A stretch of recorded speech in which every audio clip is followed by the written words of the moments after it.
How's it going, everybody? Today I've got a 2015 Suburban, and I'm going to change out the cabin air filter. For the longest time, I didn't even know that that was a thing.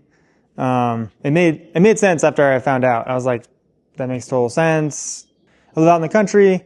There's a lot of dirt roads, a lot of dust, a lot of stuff.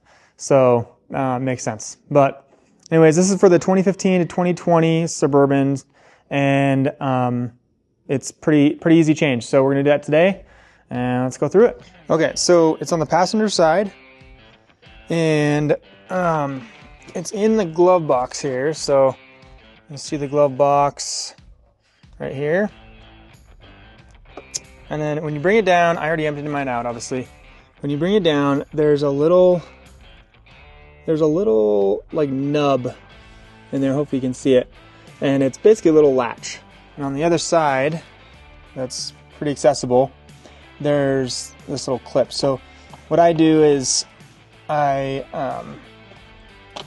push it down. You see there's a little detent. So push it down and push out, and it usually flies out. So it's back here, tucked to here. And then from there, what you're gonna do is set you down here.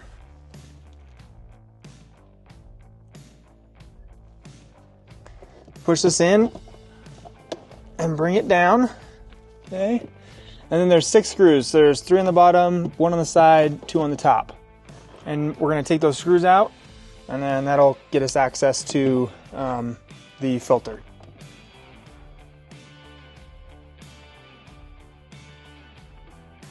So the reason I'm doing this is because this cab, like, a mouse got in here and like died or something. It's reeks. So we're gonna see how this helps. We're gonna change the cabin air filter, and then we're gonna spray in some cleaner. Sometimes the AC,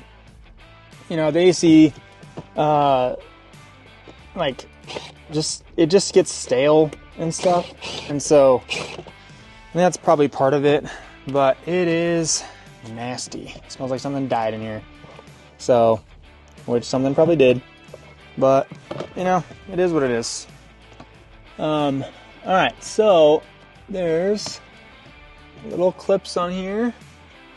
I'll show you a little closer. So in here, there's a clip right here, and there's a clip over here. Just pull on it. Okay. And it kind of hooks back, so there's like hooks on the bottom. So just take that off, and there is the filter. And look how nasty that is. That is gross. Man, overdue. I'm sure they have a time frame on when you're supposed to change these things out. I don't know when they're at, but this one is obviously overdue. And I'm pulling out a whole mouse home in here. That is gross. Nasty. No wonder it stinks. Wow. I'm gonna grab my vacuum and vacuum that crap up. That is gross. Look at all that in there. Joys of living in the country, I guess, huh? It's nice and peaceful out here, but we have mice. It's just the way it is. That's why you get a barn cat. Ooh, man, that is nasty. Okay, I'm using a Milwaukee vacuum, battery vacuum. These things are awesome, and these are actually come with a HEPA filter on them, which is awesome. Filters out all that nasty stuff, so this is perfect for mice. So let's take care of that, vacuum it up, and we'll put the new filter in.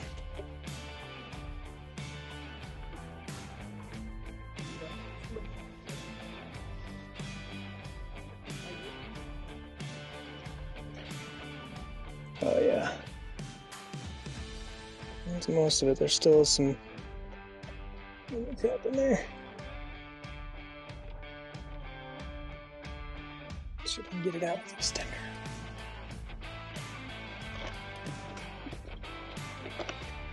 So also cool. Check this out. This vacuum. Vacuum has a little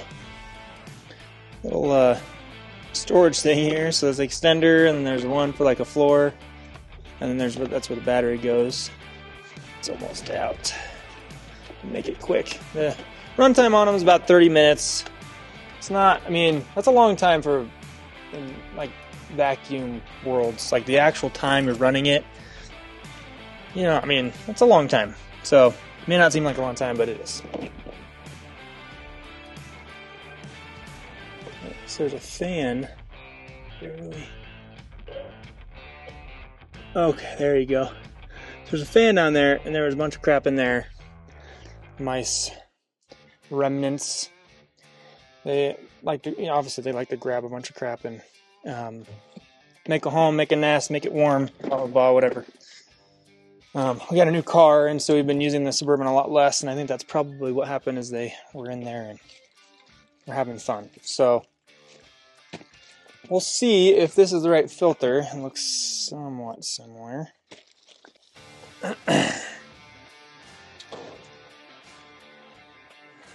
Nope, wrong filter. So that's not it. So we'll get the right filter and we'll install it. Okay, guys, got the filter, the right one, and this is a little bit better one. It's a HEPA grade filter, so that's kind of nice.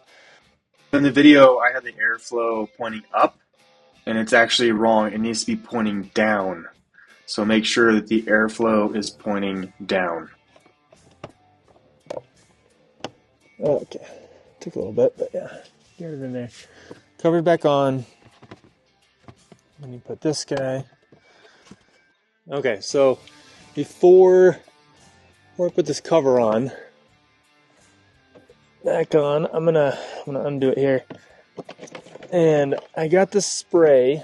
It's basically a AC cleaner, neutralizes odor, all that kind of stuff. Since it was pretty stinky, because of the mice and stuff in there, and normal the skunk. I'll spray that in there without the filter. So I'm gonna take that filter out. Basically, that's just gonna help kind of. I don't know how much it actually is gonna clean, you know, but it's obviously not gonna scrub down the vents because the vents have dust on them and stuff. But if we spray in there, it does smell pretty good. So, okay, then I'm going to start the car, and I'm going to run the system and have it circulate through the system, and that'll help just keep the air nice and odor free. Basically all I'm doing is just sticking it in there. The other thing you want to do is you want to hit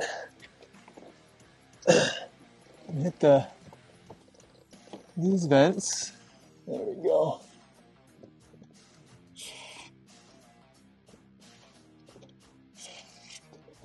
Okay.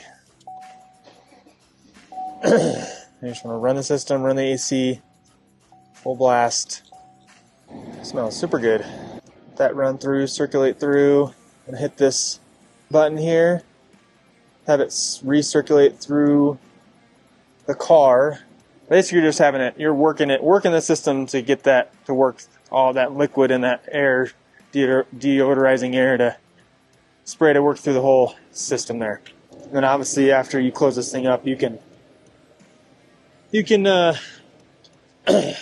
continue to spray the vents if you need to. It doesn't have to be specifically in this spot, but.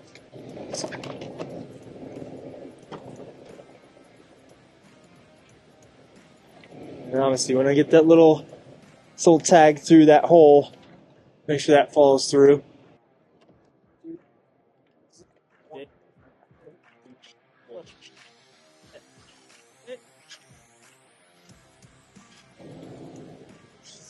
Yeah, last step. Open this up. Latch it on. Lock it in. Push the sides. This has a stopper. and we're good. So that's how you change that cabin air filter. It's not rocket science, but it's obviously nice to know. T15, Starbit T15, 6 screws. Now you know where it's at. And yeah, I'm sure it's good to do, I don't know, maybe once a year, every so often, obviously. But the HEPA filter is really nice, and it wasn't that expensive. It was like $15, $20 at Napa, and that'll help to kind of alleviate all that gunk and other stuff coming.